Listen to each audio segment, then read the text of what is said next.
Hello friends, welcome back to my channel. मैं टीना लेकर आई हूँ एक नया वीडियो। आज हम लोग सब्यसाची पैटर्न में ब्लाउज़ बनाने वाले हैं। तो चलिए हम लोग इसकी कटिंग देखते हैं। सबसे पहले हम पेपर पर कटिंग कर रहे हैं। तो मैंने एक वाइट शीट ले ली है। यहाँ पर हम जो लंबाई है वो ड्रॉ कर रहे हैं। तो लंबाई मेरी 14 इंच है और 1 इंच में मार्जिन के लिए ले रही हूँ। तो 15 इंच पे मैंने मार्किंग कर दी है। अब हमें जो है शोल्डर लेना है। तो शोल्डर में 5.5 ले रही हूँ। तो मीन्स 5.5 पे मैंने एक लाइन ड्रॉ कर दी है। आर्म होल की जो लेंथ है वो भी हम 5.5 रख रहे हैं। ये देखिए 5.5 पे मैंने मार्किंग कर दी है। अब नेक्स्ट जो है हमें चेस्ट की मार्किंग करनी है। तो जो चेस्ट था ये 36 है, तो उसका 1/4 ले रहे हैं हम। तो 9 इंच पर हम मार्क लगाएंगे और 1.5 इंच हम लोग मार्जिन के लिए रख रहे हैं। तो इसको मैंने इस तरह से मिला दिया है और इसी लाइन को हम नीचे तक मिला देंगे। वेस्ट का हम लोग अभी कुछ नहीं कर रहे हैं, तो इसी लाइन हमने यहाँ पर खींच दिया। अब नेक्स्ट आर्म होल की जो गोलाई है उस पर आते हैं। तो ये बैक साइड का है, तो मैं 1.5 इंच ले रही हूँ। यहाँ पे मैंने गोलाई दे दी है 1.5 इंच पर। अब जो है बैक नेक, तो जो इसकी विड्थ है हम लोग ले रहे हैं 2.25 इंच। तो नॉर्मली इसकी विड्थ इतनी ही रखते हैं, कम नहीं, 2.5 भी ले सकते हो वैसे आप। और जो लेंथ हम लोग ले रहे हैं 10, क्योंकि एक सब्यसाची के जो ब्लाउज होते हैं उनकी लेंथ अच्छी होती है। तो मैं यहाँ पे 10 इंच पर ले रही हूँ। एक बॉक्स मैंने बना दिया है और देखिए पहले मैं इस पेंसिल से ड्रॉ कर लेती हूँ जो मुझे बनाना है बैक नेक। अब मैंने इसे पेन से फाइन कर लिया है। तो इस पैटर्न में मैं ब्लाउज बना रही हूँ। अब नेक्स्ट क्या करना है, हमें थोड़ा सा इसे डिज़ाइनर लुक देना है। तो मैं यहाँ 2.5 इंच पर एक मार्क लगा रही हूँ, ये देखिए। और यहाँ से मैं कमर की जो है मार्किंग हमने की है वहाँ पर मैं इसे गोलाई दे दूँगी हल्की सी, इस तरह से। तो ये हो चुका है रेडी, बैक पोर्शन हमारा रेडी है। अब मैंने इसे कर लिया है कट और अब इसी को हम लोग फ्रंट के उस पर ट्रेस कर लेंगे। देखिए हो चुका है डन। अब क्या करना, आर्म होल की जो गोलाई हमने 1.5 पर दी थी वो मैं 1 पर दे रही हूँ अब, बिकॉज फ्रंट के लिए है। और फ्रंट जो नेक की वेट थे वो तो 2.25 ही है और लेंथ हम 10 ले रहे हैं। अब आप लोग सोचोगे इतना ज़्यादा डीप, तो सब्यसाची के जो ब्लाउज होते हैं वो डीप ही होते हैं नेक।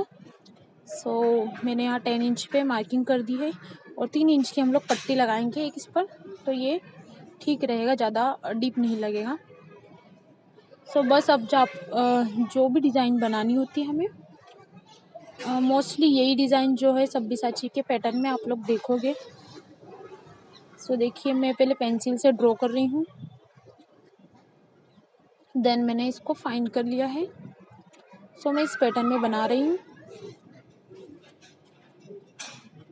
अब हमें क्या करना है, बस्ट पॉइंट की मार्किंग करनी। तो ऊपर से मैं ले रही हूँ 10.5 और यहाँ से हमें लेना है, इसकी जो चौड़ाई मैंने ली है वो चेस्ट के अकॉर्डिंग लेते हैं। तो चेस्ट का 10वां भाग, मीन्स हमारा जो चेस्ट था वो 36 था, तो उसका 10वां भाग 3.6 आ रहा है। तो देखिए यहाँ से मैं 3.6 पर मार्क कर रही हूँ ड्रॉ।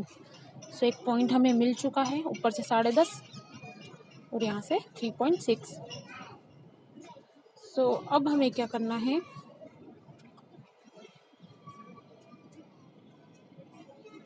अब यहाँ से जो आया है हमारा पॉइंट, वहाँ से हमें लेना है 4 इंच। ठीक है, 4 इंच पे मैंने एक लाइन ड्रॉ की है, स्ट्रेट लाइन। अब यहाँ से मैं ले रही हूँ 1 इंच, जैसे कि हम नॉर्मली टक्स लगाते तब लेते हैं। तो एक साइड मैंने लिया है 1 इंच और इसको मैं इस तरह से मिला दूँगी, तिरछी लाइन से इसको मिला रही हूँ। अब क्या करना है, ये जो आया है पॉइंट, यहाँ से हमें लेना है 3.5। जहाँ भी 3.5 आ रहा है वहाँ पर हमें एक पॉइंट लगाना है, इस तरह से तिरछा करते हुए। तो ये पॉइंट मुझे मिल गया है। तो अब क्या करना है, इसको हमें मिला देना है। इस तरह से एक बॉक्स बनाया मैंने, ट्रायंगल। अब क्या करना है, नॉर्मली हम प्रिंसेस कट में इस तरह से गोलाई देते हैं, बट इसमें अंदर की साइड देंगे हम गोलाई इस तरह से। ये देखिए इस तरह से गोलाई दी है मैंने, प्रिंसेस कट का उल्टा। सो इस तरह से मैंने गोलाई दी है। और यहाँ से जो हमारा मेजरमेंट आया है, यहाँ से 3 आया है, तो यहाँ पर हम 2 इंच पर एक मार्क लगाएंगे। अगर यहाँ 4 आता तो यहाँ हम 3 पे लगाते। सो मैंने 2 इंच पे एक मार्क लगाया है। एंड अब हमें क्या करना है, इस मार्क से हमें इसे मिलाना है इस तरह से, और गोलाई देनी है हल्की सी। जो स्ट्रेट लाइन मैंने ड्रॉ की, बट हल्की सी मैं गोलाई दूंगी। ठीक है, तो मैंने गोलाई दे दी यहाँ पे, बिकॉज ये बेल्ट के लिए है। और यहाँ पे भी हम अच्छे से गोलाई देते हुए इसको फाइन कर लेंगे। ठीक है, सो ये हो चुका है। एंड चलिए, सारी मार्किंग तो मेरी हो चुकी है। तो अब बारी जो आती है वो आ रही है कटिंग। तो सबसे पहले हमने इसे कट कर लिया है, जो बस्ट पॉइंट के लिए हमने मार्किंग की थी। और फिर ये जो बेल्ट के लिए हमने किया है, इसे भी मैं गोलाई में कट कर रही हूँ इस तरह से। ठीक है,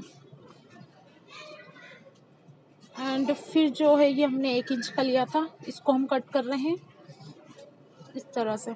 तो ये हो चुका है कट। तो ये हो चुकी है कटिंग। ये कुछ इस तरह से जुड़ेगा। और ये जो बस्ट पॉइंट का हमने मार्क लगाया था, वो दोनों साइड में लगा रही हूँ। और यहाँ पे इसको हल्की सी गोलाई दे देंगे, हम इस तरह से कट कर लेंगे। ठीक है, तो ये सारी कटिंग जो है वो हो चुकी है। अब हमें क्या करना है, जो बेल्ट की मार्किंग है हम वो करते हैं। तो बेल्ट की जो लेंथ थी वो 3 थी, हमने देखा था पहले। जो इसकी वेस्ट जो है हमारा कमर, बैक साइड से हमने मेज़र कर लिया कितना आ रहा है। और जो लेंथ थी वहाँ 3 थी, तो यहाँ पर 1 इंच बढ़ा के हम 4 ले रहे हैं, देखिए। और वहाँ पे 2 थी पीछे की साइड, तो यहाँ पर हम लोग 2 था तो बढ़ा के 3 ले रहे हैं। ठीक है, मतलब 1-1 इंच हमने बढ़ाया है। ठीक, तो इस तरह से हम लोगों ने एक तिरछी लाइन ड्रॉ की है। अब यहाँ पे भी हमें गोलाई देनी है अंदर की साइड। पहले हमने बाहर की साइड दी थी, यहाँ पे हम अंदर की साइड दे रहे हैं। सो सारी कटिंग जो है मेरी हो चुकी है। अब इसको हम फैब्रिक पर कट करेंगे।